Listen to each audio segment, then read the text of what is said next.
tentar evitar aí um colapso nos hospitais, um novo colapso, né, numa possível terceira onda que pode vir entre junho e julho, a rede privada também já está se movimentando para aumentar o número de leitos. E sobre esse assunto, nós vamos conversar agora com o presidente da Sociedade Beneficente Israelita Brasileira, Albert Einstein, Dr. Sidney Kleiner. Doutor, muito obrigado pela entrevista aqui para a CNN. Eu gostaria que o senhor nos dissesse qual é a situação neste momento para pacientes com Covid aí no Albert Einstein, um dos hospitais mais importantes do mundo. Aumentou muito a procura e a necessidade de leitos de UTI para pessoas contaminadas pelo coronavírus, doutor? Bom dia, Colombo. Bom dia, Muriel. Uma oportunidade no Einstein, a gente experimentou há um mês mais ou menos, umas 2, 3 semanas de estabilidade dos casos.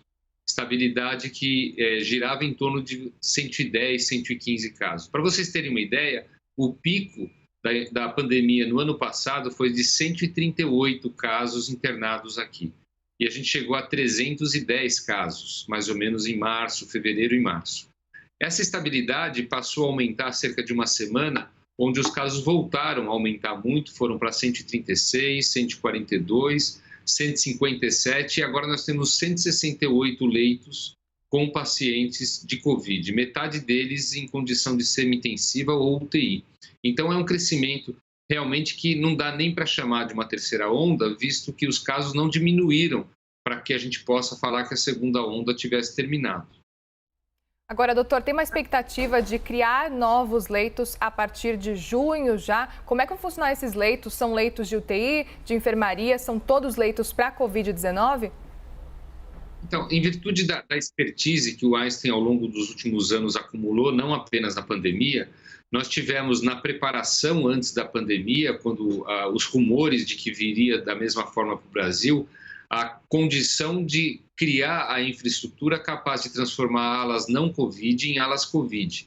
Isso foi feito ao longo do mês de fevereiro e março, que permitiu a gente acomodar aqui mais de 300 pacientes. Algumas unidades que são ambulatoriais foram transformadas em leitos, como a reabilitação, a imunização, a própria infusão de quimioterápicos passou para salas de aula para que a gente tivesse a capacidade aumentada. Isso permitiu aumentar em mais de 100 leitos no começo do ano.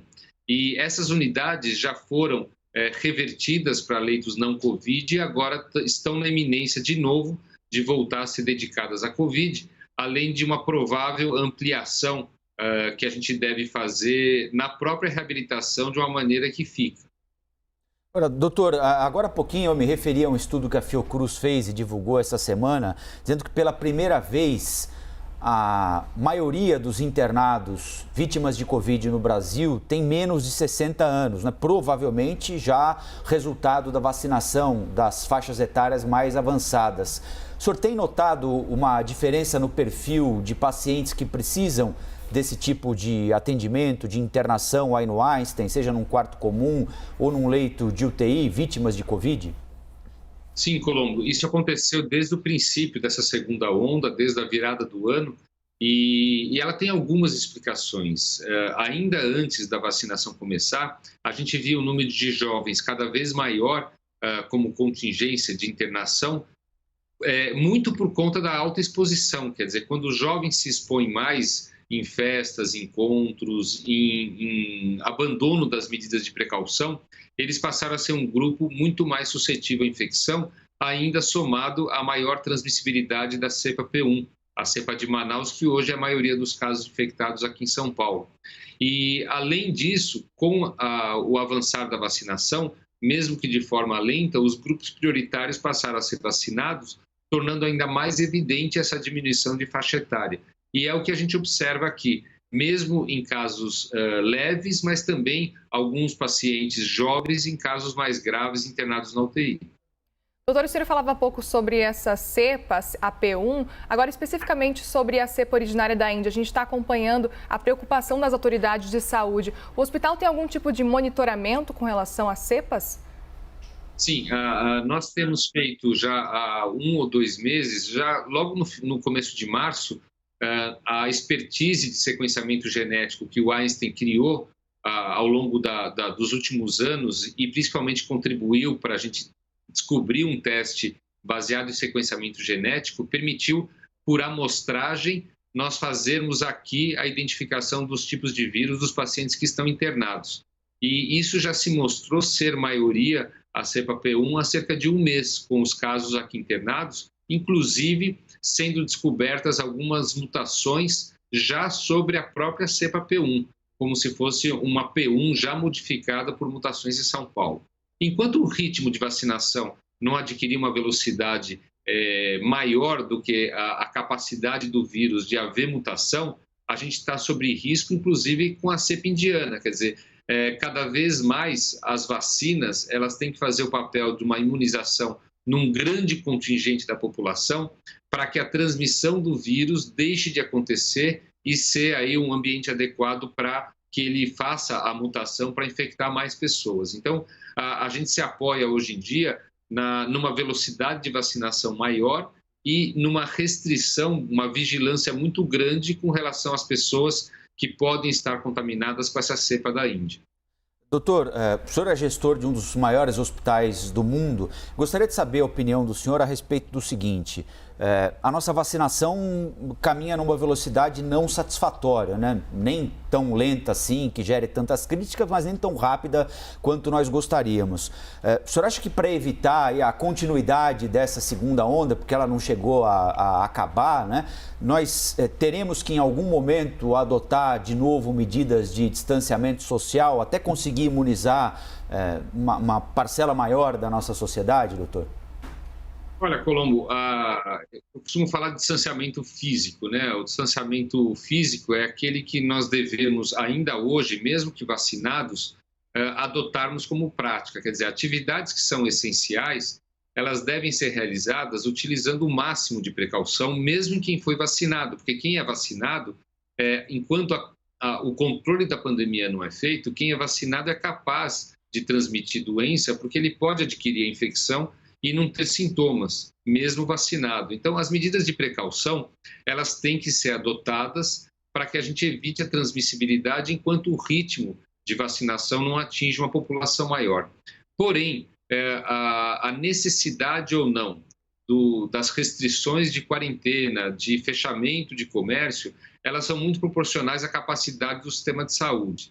No momento em que a gente atinge o limite de condições de atender pacientes em UTI, seja nas questões de saúde pública ou mesmo na privada, a única forma que a gente tem para controlar e que não haja um colapso do sistema de saúde é a adoção das restrições. Não há forma de a gente manter a contaminação, colocando em risco mesmo os pacientes que se apresentam com outras doenças por falta de sistema de saúde. E aí, a quarentena, o lockdown, o fechamento, como queiram chamar, ele é necessário para que a gente evite chegar nessa situação, aquilo que a gente vem fazendo até com um apelo, a observação das medidas de precaução, como o uso de máscara de maneira correta, não tirar máscara em ambiente fechado, usar as medidas de higiênico das mãos com álcool gel, e, enfim, essas medidas, quando bem adotadas, a gente reduz demais a transmissibilidade do vírus e evita